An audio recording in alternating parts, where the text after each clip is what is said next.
I think we're live. Okay, so welcome to An Intuitive You at Oneness Talk Radio. We are so happy you're here joining us. And I have a very, very dear friend. This is like a soul sister. I swear to you, I probably felt her when I was like 8 years old. And just her presence of her spirit came to me like, she's just such a powerful being of light and love. And I just remember laying there and just feeling this love. And I still feel that love now. So this amazing being, her name is Desiree Safri, and she's coming to us from the Netherlands. And I am sure you can feel her love from wherever you are in the world, because she just has this huge heart of pure unconditional love. And she has this process called HEART that she teaches. She's also a graduate of the Intuitive Success Coaching Certification Program, and she's one of our teachers now. And she is just living this. I have watched her create a beautiful home, relationship, life. I mean, she just changes everybody's lives that she touches for the better. So Desiree, I just want to welcome you to Intuitive You and just Oneness Talk Radio. Just we're so grateful that you're all here. So welcome. Wow, thank you very much. So great to be here. Of course. So Desiree, what is the way that you connect with your intuition, and how did you first feel it? Because I think we all have it and it's just becoming more aware of it. Exactly. Yeah. When I feel my intuition, it's like it's stronger than a knowing. It's everything in me says that. So it's not just a thought in my mind. It's not just a feeling. It's everything. It's my head, my heart, my gut. Everything is congruent, and it's like a pull forward. And there's no hesitation. I just go. I just do. It's not a reaction. It's an action, and an action that is so pure, so clear, and it always lands well because it's following love and is guided by light. Absolutely. I love that. And I think our intuition is that remembrance of the light we are, and to keep following step of light. I was just talking with Alyssa, I think it was a couple of days ago, because we have the Universal Language of Love coming up today. Actually, anybody else that wants to join at 5 p.m. Pacific tonight, and Desiree will talk a little more about that because you're a part of it too. But we're doing these live classes on creating a life that you love from your intuition. So we're researching the different types of how intuition comes through, right? Like clairaudience, which is clear hearing, clairvoyance, which is clear seeing, clairsentience, which is feeling, and then claircognizance, I think is what you described, which is the knowing. It's the clear knowing. And then there's clear something or other about the smell and the taste, and I couldn't even pronounce the words. But my point is, there's this frequency of our intuition, what I like to talk about as our soul, right? Guiding us. And that soul is that light that I felt in you, that you feel in me, that I feel everybody here listening, that you feel us. Like that frequency is the universal language of love. It is that love that's interconnecting us all in this like web of life, you know? Like I just remember in Oregon, like there used to be all these spider webs all over my house. And it'd be like, wow, I love these spider webs because it's like this web of life, right? And people probably creeped out if they saw how many were there. But it's like, I loved how the spiders just create this beautiful web that's like interconnected. And at the center, the spider sits, right? And I'm like, the very seat of the soul. What is that center point? And I love what you said, you know, we have this oneness. We talked a little bit before we went live about, you know, we have this oneness, this interconnectedness. And within that is our individuation of source. So our extension, our expansion of that one love, which is our expression, right? Our personality, our businesses, our relationships, where we live, whatever, the expression. So I would love for you to share, you know, how we can maintain that sense of oneness and connection to our intuition by being ourselves and being connected in that beautiful web of life. Exactly. So when I look back at what I've learned so far, is that I first had to learn who I was, what my feelings were, where my fears were, the good and the bad sides of me, my light side and my shadow side. Because the more I had a map on who Desiree is, the better I could help others from that, so to say. So if in my daily life, if I get triggered by something, and I shoot into my fear, I can be, because of how I am aware that I can feel my fear, I allow myself to feel that fear. I can remove the trigger. I can go to the fear and ask it what it needs, where I'm being triggered in, if it's an old wound or not. And when I release that, I can learn something from it. And as soon as I release the fear, there's always like a puzzle piece that makes me take a bigger step into my own light, and into a bigger step that opens my heart. And each time that I do that, that I allow myself to grow in this way, and open my heart even more, it's as if I can step into the world more clearly, with more light and with more love, to become aware and see why things are happening in the world, without being too much triggered or swept away from it, but find my place in it. Because the more I know about my own strengths and weaknesses, my own shadow sides and my light sides, where I draw my strength, my light, and my love from, the better I know how to serve this world from a purity, and not from a fear or a lack or something like that. So it is, as you say, the spider's web, and I like to see it as is if we are all cogs interconnected with each other, that I turn my cog with the decisions I do, but I'm hooked into other cogs that turn with me. And that's how everything in life is connected to each other. We all create movement, and from my movement, I may move literally or figuratively speaking, uh, emotionally or physically speaking. I move another person, and that's how we create movement, and that's how we grow. And that's what I feel in the time of now, that we are moving as a whole towards a more loving, a more light society, even though there's a lot of crazy things happening around us in the world. But just if you take a step back and don't get sucked into the drama, but really take a step back and look at what the crazy things are uh, manifesting in the world, it's manifesting more light and more love into this world. Even with the virus, COVID, and things like that, we are drawn back on ourselves now, to have time to think who we are, and what we want, and how to be closer to the heart now.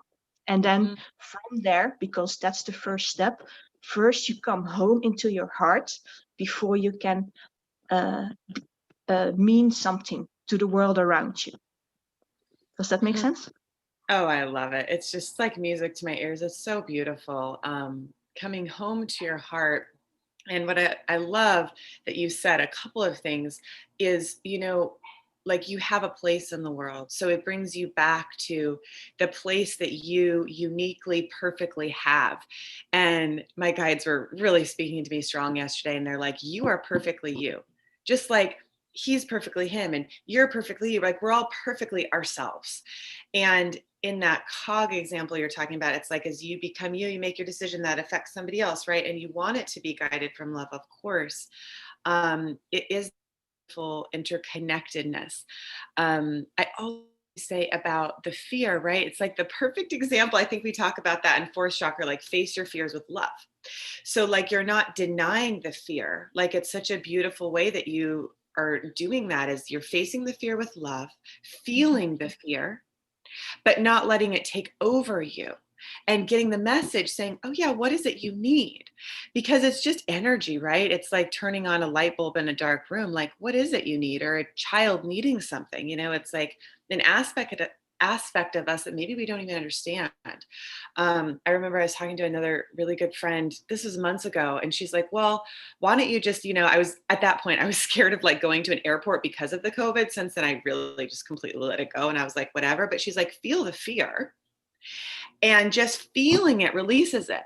And so I actually did feel the fear, and I ended up not taking that flight, and I didn't need to. I ended up driving and having a great trip. Is I felt it to then be able to discern what was the best choice for me. And so it wasn't, letting it stop me. It was like, let me feel this and then see what is the best guidance and option and choice for me, right? So I think that, fear in and of itself is just an energy. So if it passes through us, it's almost just clearing it out, clearing the way for more love to enter. Yeah. Exactly. Yeah. And that's not only so with fear, that's with all our basic emotions, like feeling love, feeling sadness, feeling fear, feeling jealousy, and feeling anger. Those are the triggers, the biggest triggers in our lives that are like these natural feelings always have a gift underneath them. So if you are willing to sit yourself down and be with that emotion and ask it what it needs or what message it holds to you, then it will always guide you to a higher version of yourself. There's always a lesson that wants to be learned and a gift that wants to be unwrapped. So yeah, exactly. Yeah. Absolutely. I love that. Yeah. I was talking to Mhm. another dear friend. I have so many great people and friends in my life. And we were just sharing how basically, somebody else's energy can sometimes affect us, right? Like we feel other people. And as empaths, Karen and I talked about this a couple shows ago that we feel energy and sometimes it's not ours. So I think that's another, discernment piece. And I'm curious if practices where you can be that compassionate witness but not take on that other energy of the other person. It can be so hard, right? Because I think we naturally care about each other. So when somebody's going through a hard time, it's like we feel it if they're stressed and upset and wonder, is it us? And maybe it's not us, maybe it is, whatever. Like how to be in that flow of love to keep our vibration. The word compassion comes to mind for me, but I'm wondering if you have anything else, to kind of add on that. Yeah, that's a good one. That's a really good one.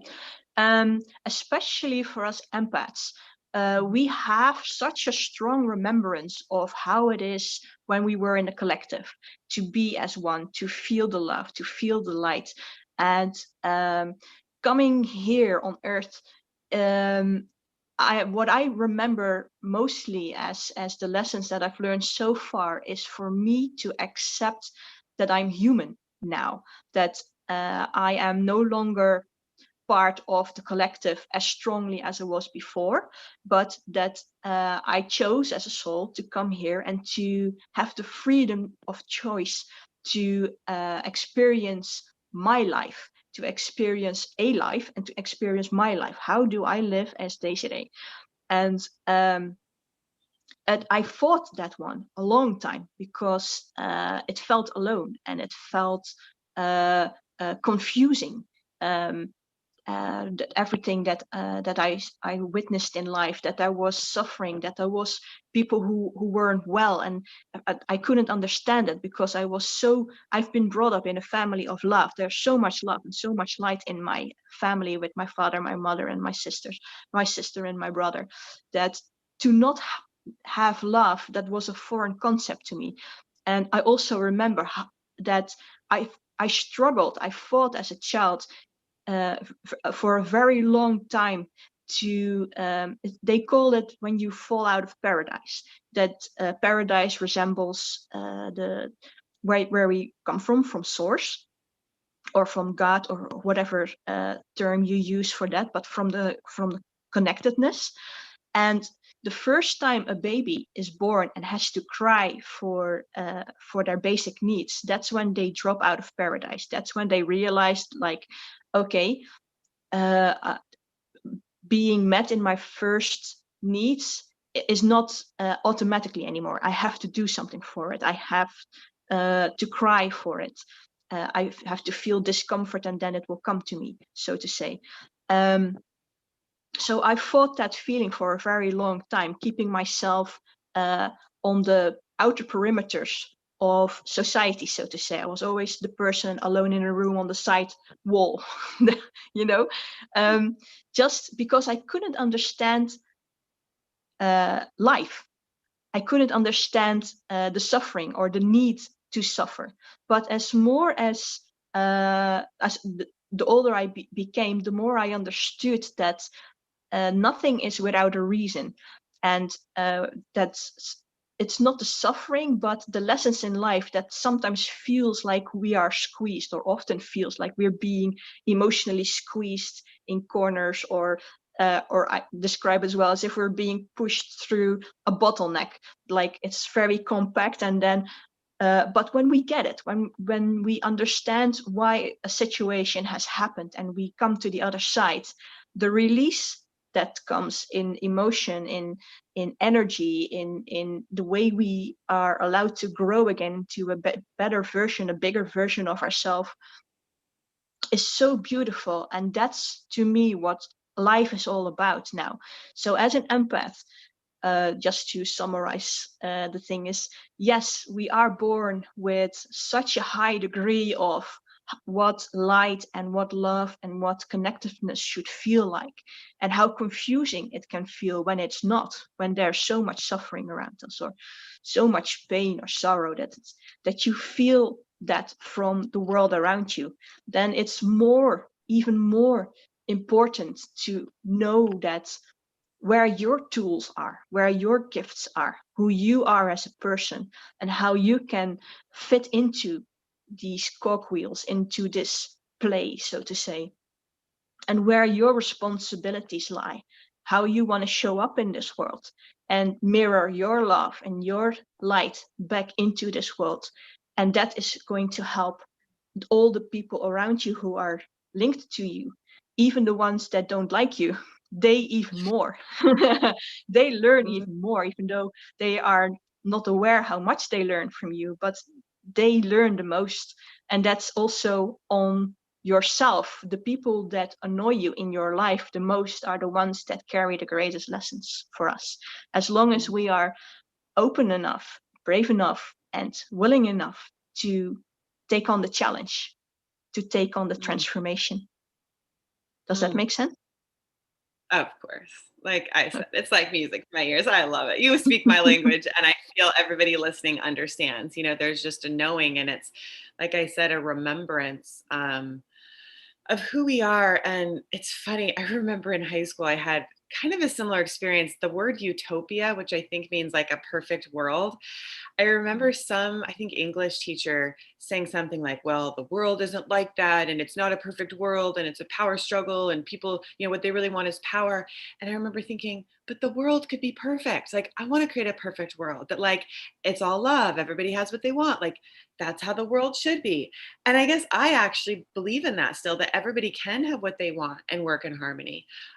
Because if we're really listening to what's true for us in our hearts and our intuition, we're going to be who we are. We're going to attract experiences and people into our lives that we all fit together. Our cogwheels all fit together. And maybe we're evolving into those higher versions of our, and at the rate and speed and time that it's perfect for all people and both people and whatever, business, personal, whatever, to come together, it happens, right? There's harmony. So I think you're right. There's an evolvement piece of our souls. It's like, I'm going to use a different word because I don't like that. It's kind of like, you come into the world, feeling this oneness. And I guess that is the better word, is remembering, right? Like, I was going to say something like fall from grace, but I feel like grace is always here. So you don't ever have to Mhm. fall. You just have to remember who you are. Yes. Like the Lion King, I swear to God, I love cartoons. I think Tinkerbell and the Lion King are like amazing movies. And like that Lion King where the dad like passes, his physical body does, but when he comes back in spirit and he looks at his son as a reflection, and he says, remember who you are, right? Like those Exactly. words speak to the soul. Like you can feel it, you know? Yes, very true. So, yeah, yeah. And it is. It's like I feel your light reflecting mine, exactly what you said, right? And there's this cognition, this understanding. Oh, yeah. I remember, oh yeah. And I love what you said about responsibility. It's funny, a good friend, man, we were sitting by the river one time and she said, basically like you have a responsibility to your purpose. And something just clicked in. I was like, whoa, like you're right. Like I have a responsibility to fulfill why I know my soul came here. We all do. And so when we feel that from a place of power, it like inspires us, right? To just lift into that and become that greater expression.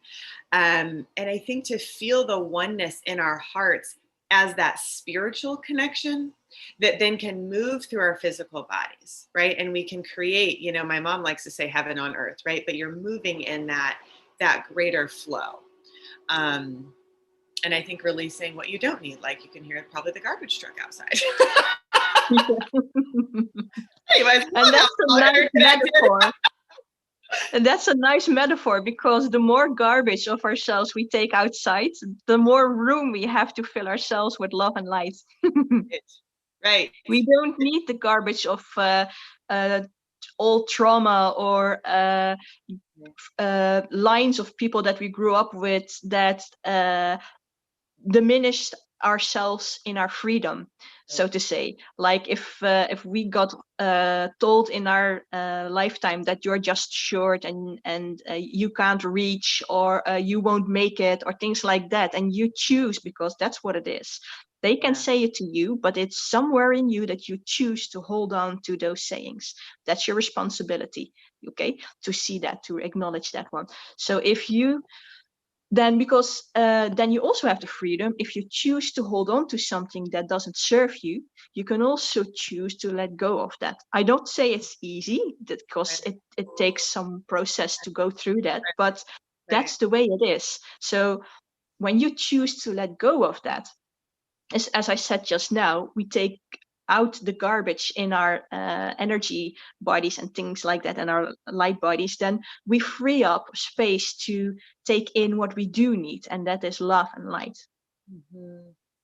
Yeah, it's funny. I mean, even like this process of moving, when you let go, you create so much space. It's like I just got to the ocean, it's just like spacious, spacious. And it's like, whoa, what is this? And then it was like, well, what do I create next? And it's like, oh, write your second book. Like it creates the space to create something more. So there is somebody, Kathy Burns, I think was on the show like a month ago, and she talked about like space creates, or she has to me before, like space literally creates the opportunity to grow and evolve into something more. Absolutely. Yeah. How do you create more space in your life? So you let go of what doesn't work, you open up to more love and light. Is there a way you just do that? Is it kind of by choice? Like you're like, hey, I don't feel like I need this? Because it's a really interesting phenomenon, this letting go thing, because even though we know we need to let things go because it's familiar, I know for me, there was an attachment, right? So how do you like safely and gracefully and easefully let go of what's not working and feel good about opening up into that greater space and involvement? Perfect question. Thanks for asking that. Um, to first of all, if I hook back to the empath thing, and that I refuse to live my life here, so to say, the second thing I refused was to accept that I had a body, because my body felt too small, because it never matched the energy I felt inside of me. I've always had a strong connection with my soul, with my light and my love. But well, for the ones who have never met me, I'm 1 meter 60 centimeters. So I don't know how that measures up, but that's I'm like well, it's funny. I just saw Friends and Danny DeVito, and I thought like, wait, that's the one guy that I'm slightly taller than. But but my energy feels like a giant of 3 meters tall, like a big oak. So I refused to accept the body that I had. But ironically speaking, the body is the one thing you need to root down into this earth, to center down your light and your love, to hold. It's literally the vessel that holds those two sacred things within you.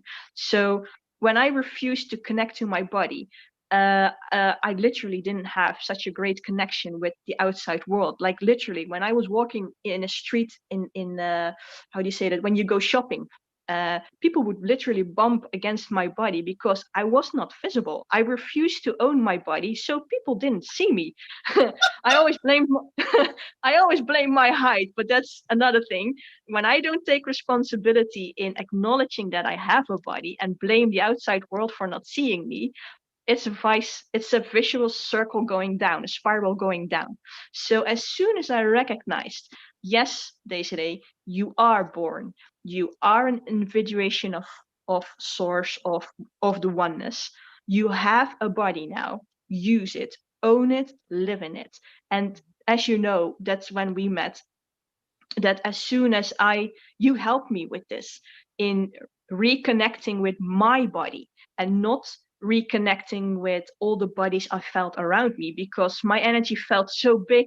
I could feel 6 bodies around me, feel and have the feeling that I was 6 bodies around me, then it would have matched, but I had to acknowledge mine. So as soon as I did, I started to feel my body more, and as soon as I felt my body remembered all the lessons that my soul wanted to experience. They are literally in your cells. They are remembered in your cells. So if you deny the existence of your bodily cells, then you miss a lot of communication and a lot of messages from your soul that is guiding your way onwards in this life, that is trying to lay out the route that you want to as an adventure in this life, the life you want to experience.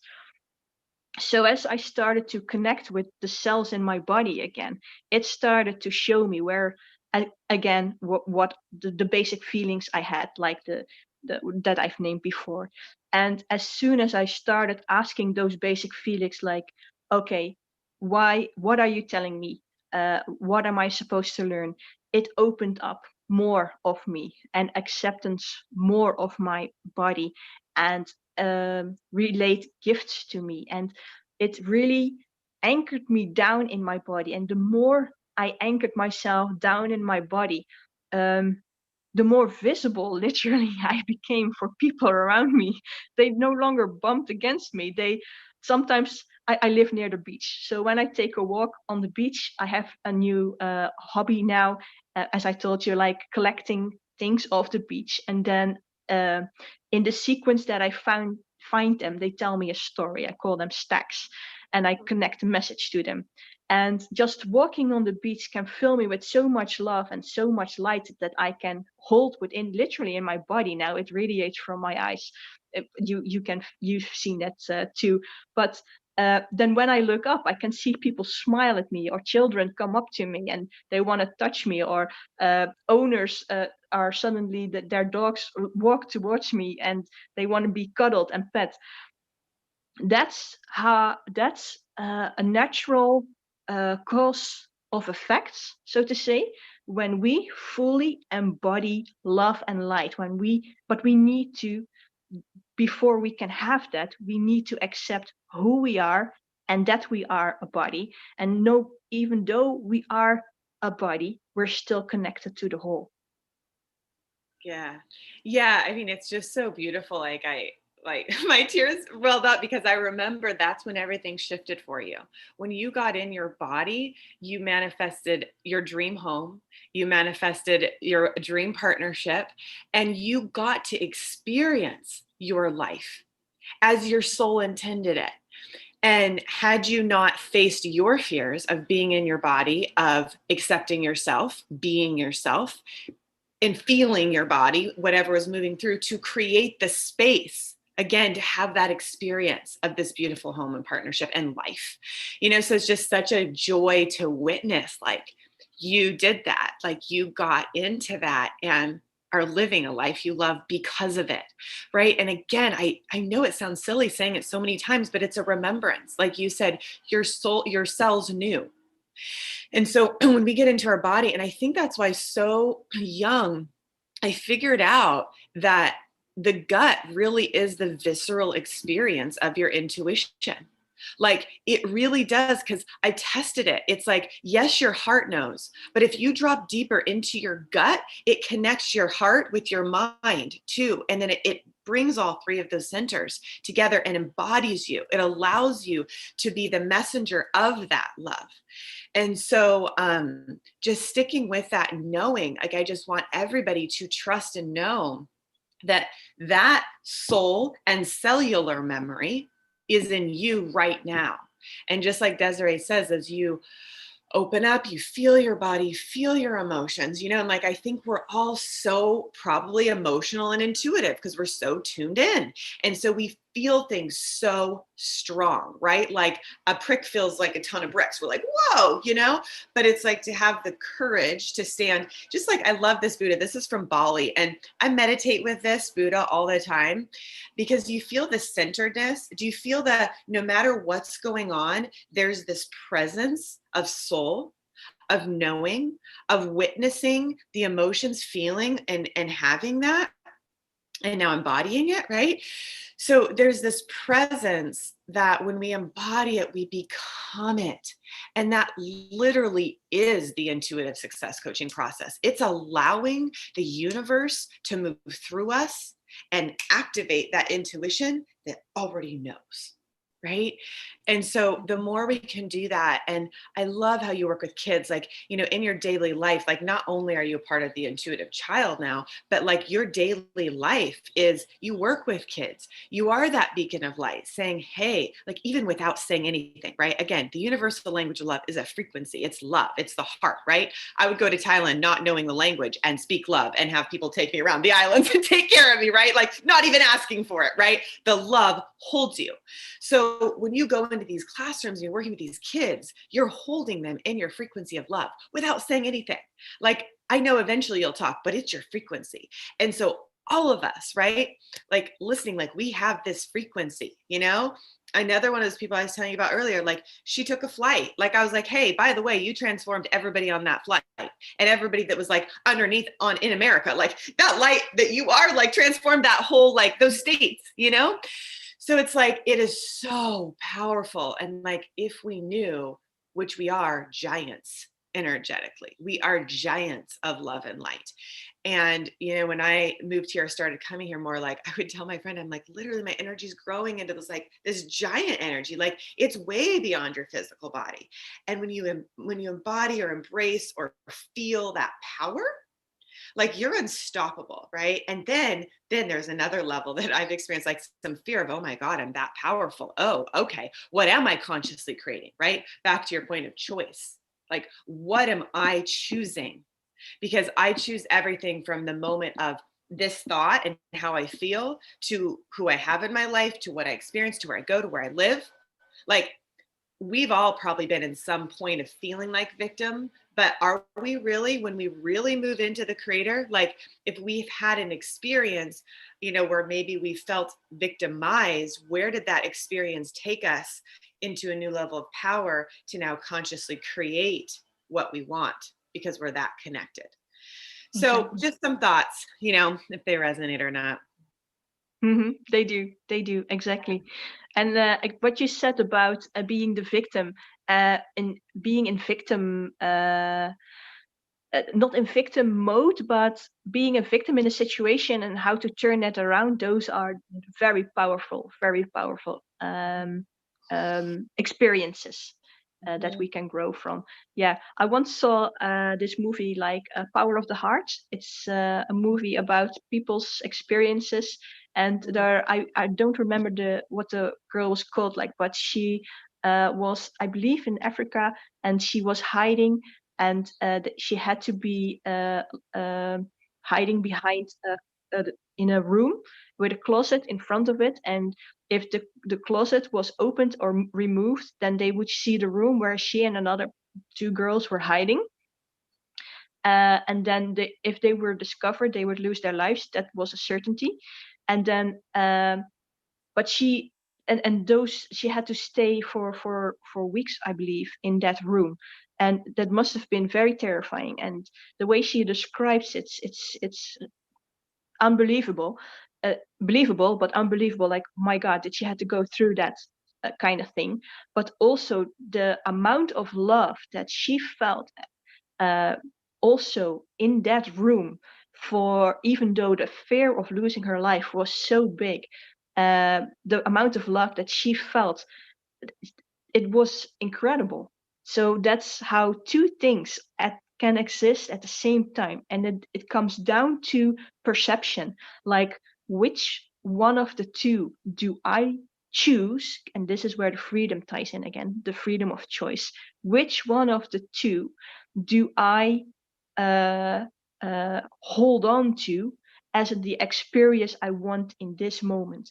Do I choose the fear and go literally insane with fear that my life will be taken, or do I hold on to that love? And that's and what which she did, and she made it. She survived. They didn't find her and the girls. So that's how I see my life stronger and stronger, more clearly. Like, okay, I always have a choice in every moment of time. So which one do I choose? What person, how do I want to be? That's then my question. Today as well, here in the Netherlands, it's been advised, for instance, to wear the mouth guards to in public spaces. So I traveled by bus, and there were a lot of youngsters in the bus, and there were two youngsters that didn't wear their mouth mask. Now I had the choice to readily blow my top in the bus. That because it really pissed me off. I thought it was disrespectful and things like that. But then I asked myself the question, like, okay, do I really want to be that person that loses and goes screaming to that youngster for not wearing their mouth guard? No, that's not how I want to be. I want to come from light, and I want to come from love. So I can choose uh, to wear my mouth guard to make sure that I'm safe and that everybody else around me in the bus is safe. And she chooses not to do so. That's her choice. But I also choose not to bite her head off, because that's not serving anybody in this situation. Um, and yeah, that's how I try to maneuver my way through life, to make my choices as close to the heart as I can, see where I have a responsibility and see where I have an influence, where I can be of help, but certainly not to damage. Mhm. Mhm. Yeah. Yeah. I love that. It's so beautifully said. I just taking it in. It's like I just to feel it. Yeah. I guess the only thing that I would add to that is when having a choice, my tagline for the longest time and still is illuminating the path of your highest potential. So going back to your cells, remembering it's like, okay, if I have a choice, what's my highest path? What's the highest potential? What's the high road? And just maybe your mind doesn't know it, but your gut does. And so, like you said, being in the moment, that love, and then moving in the direction of your dreams, which is your highest potential, lived out, like experienced. You could use the word manifested or realized. um, but your gut will guide you like a compass towards that. Like you'll get a feeling, like you shared earlier, like, yeah, this is the right thing to do now. I can feel this. Exactly. If I'm allowed, I have an example of that one.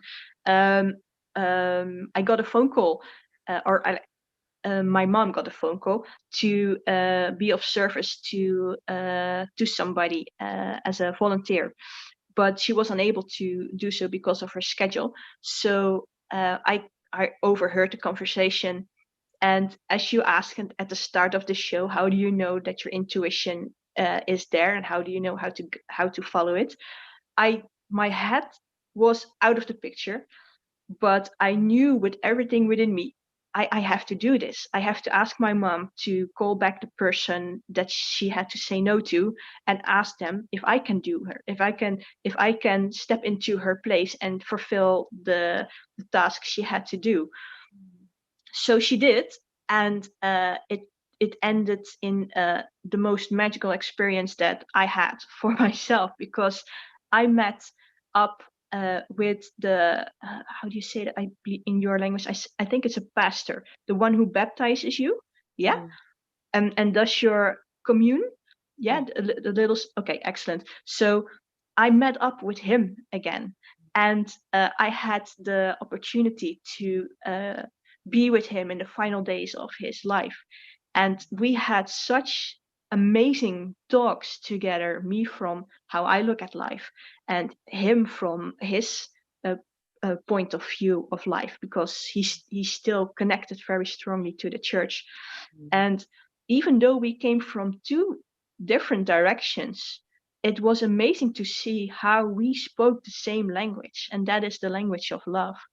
And um, it's it moved me deeply to see how he could speak about uh, the way he loved in his life and what he was experiencing now, because he was also very fearful of the last part of his life, because he was doubtful whether he was being how do you say that, uh, if God would take him into his arms or not, so to say. So he was a bit fearful of that. And during our talks, he discovered that he was already there. That it doesn't matter what you do, that love is always there, and love will always lead the way, all the way home, literally, for him also, all the way home. So that was like how we how I learned to always follow my intuition, even though my head can't understand where it's taking us. Your heart and your gut, when you get that pull to do something, it's a step, and you have to follow that one, to be brave enough to follow that one and to see where it leads you. That. Wow, it's so beautiful. You know, the word omnipresence comes to mind. And Mhm. I was thinking about a post that I wrote a while ago, like love is always in every moment, like exactly what you said. And so when you actually, they say, have courage, which is like facing your fear, but it's kind of like, well, if love's already there, what are you even afraid of? And I think it's our thought of separation Exactly. or trusting the love, right? Hmm. Because in essence, love is holding us. The presence is always there. I know in every cell of my being, it's being moved through and in every one of us, through nature, trees, animals, everything. It's that, and that really is what life force connection is. I literally remember writing, like they wrote through me. I was like a nanny at the time looking at the ocean, and I was on my computer and just wrote life force connection. And I'm like, that's what it is. It is the omnipresence of pure unconditional love, life force energy, source energy, moving in and through everybody and everything, and propelling us all forward into more love, into more greater expression.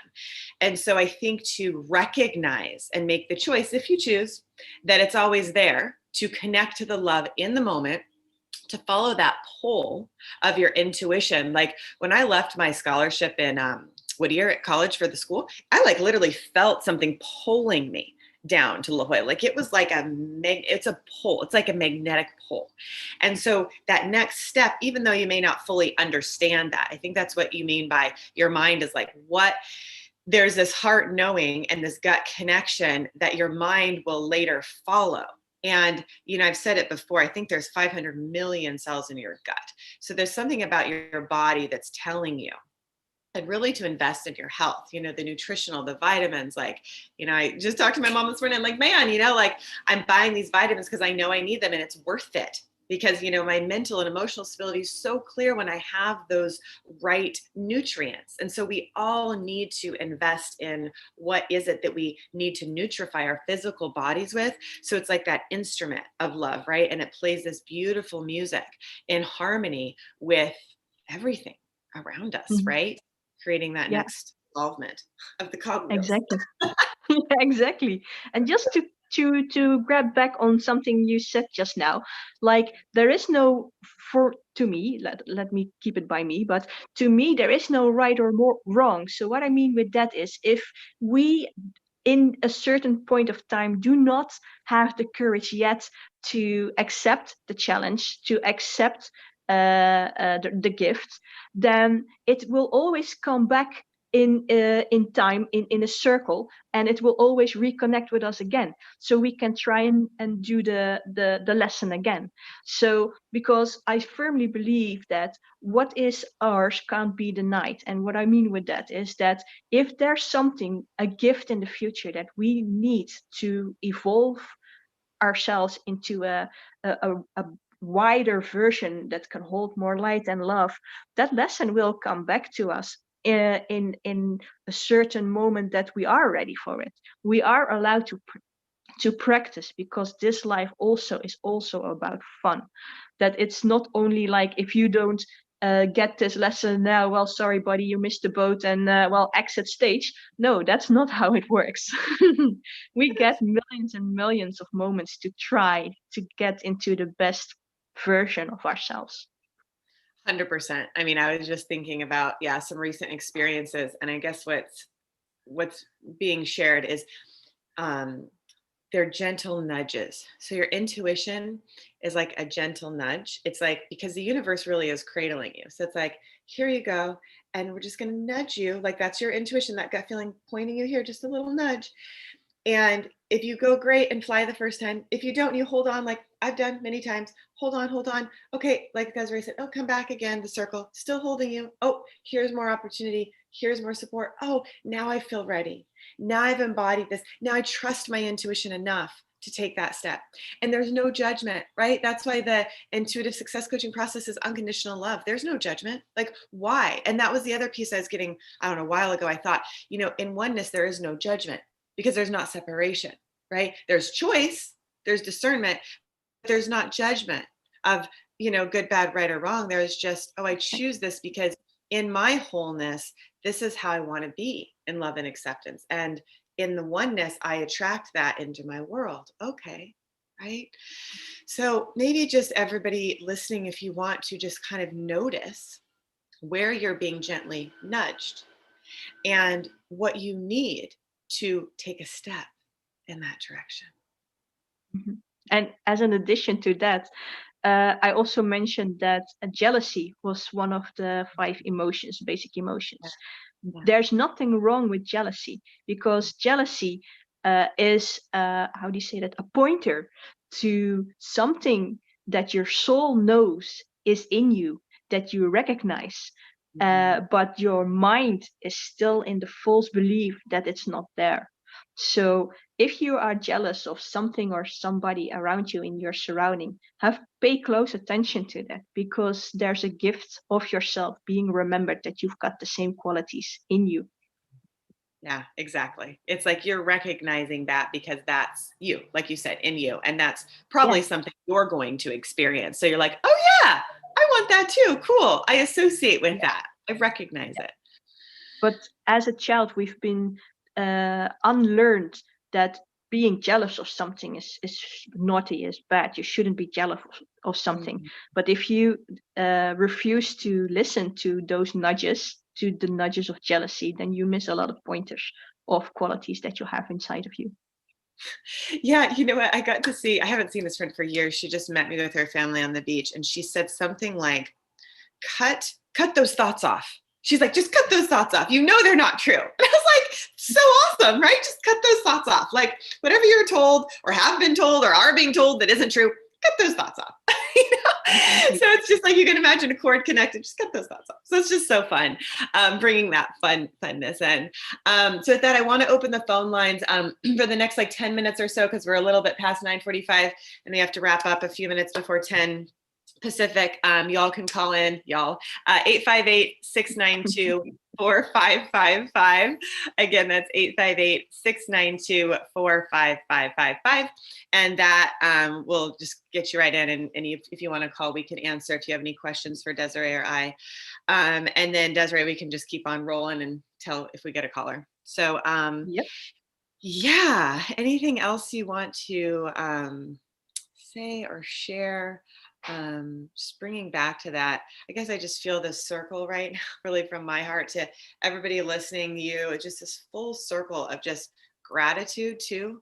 Gratitude to Oneness Talk Radio, gratitude for you all being in my world, and that I can show up in yours. And of course to Desiree, I kid you not, there's a couple people in my life, and she's one of them, that I really genuinely felt when I was a kid. And then to actually see the embodiment of that spirit makes me remember that it's all real, right? So we feel things, and don't deny what you feel, right? Because that's Exactly. intuition Exactly. guiding you. And maybe it's something in the future that you're feeling. And the other thing I know, like for me and a lot of people I've noticed, we're preparing ourselves, right? We're preparing ourselves for what's next, to become that greater unconditional love, to become that greater vessel. So the time that you spend being, I have another client, God, you guys are all my friends, right? She's like, I was gonna say she's another dear friend, and I'm like, I might as well just say everybody's my friend because they are. It's like she's like, I feel bad that I'm just being. I feel like I need to do more. And I'm like, girlfriend, you're just about ready to like buy a new house. In case you hadn't noticed, your beingness is working. And the doing things that you're doing are very smart decisions that are guiding you to make more money. You're all good. So if we really get that the beingness, I would spend, probably years, you guys, before I created this school, like I would just run and open up into this like vibration of what I now teach, right? So it's like literally creating the space, and actually just a few miles from this house that I'm at now. So it's like you're going to be put where you need to be put and the space that you need to be in to prepare you for where you're going next. So like please don't ever think anything's a waste of time. Please don't ever judge yourself for being anything less than perfect, because you're perfectly you. And to embody that love, and yeah, the lessons, I think sometimes maybe they can be hard, but how much more does that guide us and propel us into, wow, the contrast now is this is who I really want to be more of, right? And what I really want to embody. So if we see it like that, I think this necklace even has that, whatever that sign is, Desiree, where it's black and white, it's like the balance, the Yin and yin and yang. yang or something. I used to be like, what is that? And I'm like, oh, I get it. Because within that, lesson, there is the light that actually flips over to the other side, right? And so you have this flow. So yeah, is there anything else you want to share about that?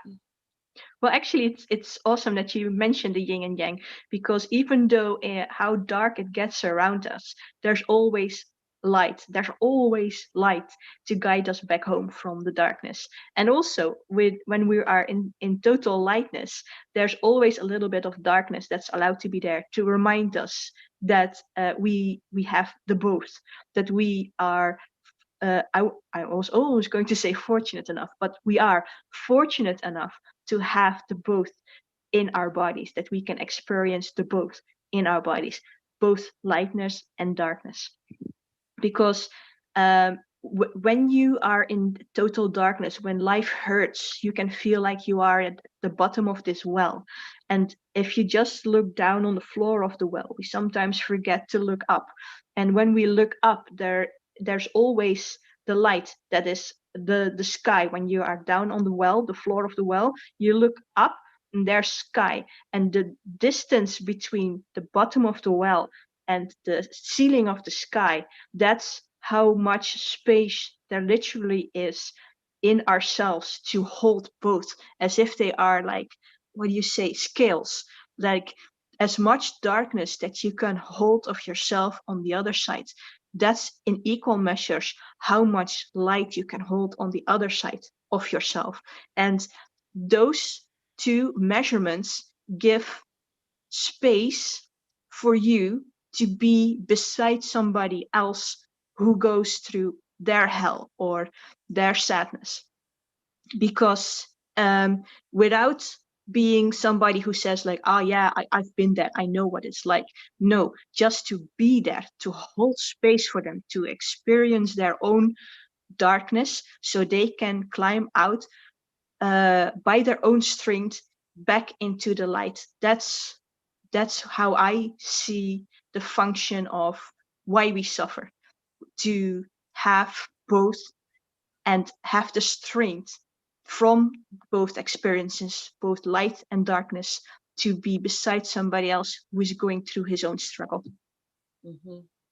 I just love that. I mean, there was such a special moment. I remember, I don't know, days ago. Honestly, time is, I can't remember the exact day and time, but I was on the beach walking with the light. So the sun is literally walking beside me. I stop. My body like locks up because I notice my body will do that if I need to stop. I don't know if you guys and gals have ever experienced that, where your body's like, hey, I just got to stop for a second so you really get this. And so I stopped, faced the sun. It just came through me. And I walked back, and the sun was going all the way to the oceans. And my guides were like, you're going to want to stay for the sunset. So I walked as much as I could, and the sun kept setting, and the whole sky turned pink. I look out to the horizon, there's literally rainbows dancing. Literally, like with my physical eyes, I'm starting to see what I used to see energetically. And then the sun starts to turn. So the ocean starts to kind of turn that dark a little bit because the sun was going. And I look up towards the house. And as the sun turned from the ocean, I looked up and the moon was like almost completely full, holding the light. And I was like, isn't that fascinating? So you're walking with the light as one, like the dark starts to come in. There's actually, yep, the light's still there. Now it's just in the moon at night. And so I walked back home with this like deep sense of what you said, the knowing of oneness of light, that because love is always there, light is always there. And now it's not in the sun, it's actually in the moon. And I know that moon's going to be there all night until the next morning when it actually, the light appears in the sun and graces us with that. So it's just so beautiful to watch nature and life show up for you. That you said it's in you. And I guarantee you, if you go into your heart, that's where you're going to find the light. And you drop into your core, your gut, that's where you're going to find your guidance. Make sure you pass through your heart to get your guidance. First step is heart, then gut, because you're connecting through the light, which is love.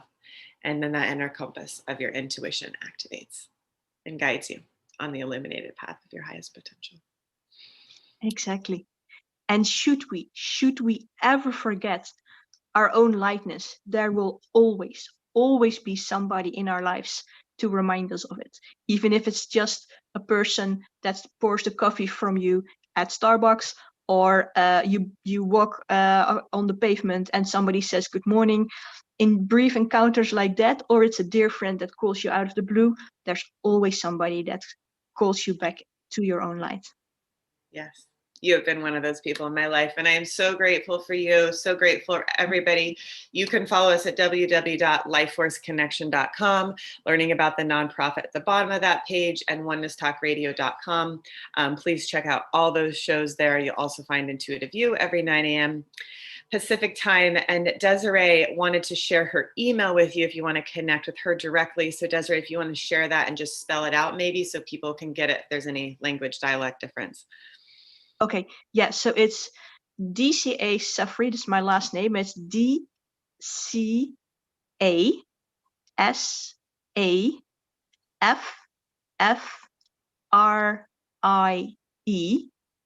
at yahoo.co.uk. Yeah, that was it. Beautiful. Thanks. Awesome. Thank you, Desiree. I appreciate you doing that. And is there anything else that you want to give our audience before we log off live today?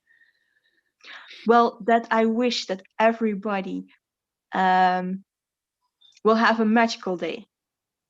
Be with their lights in their lives, their own light, and people that they recognize in people around them, and that they just enjoy that, embrace it. It's beautiful. Love, love, love you. Namaste, everyone, and have a beautiful day.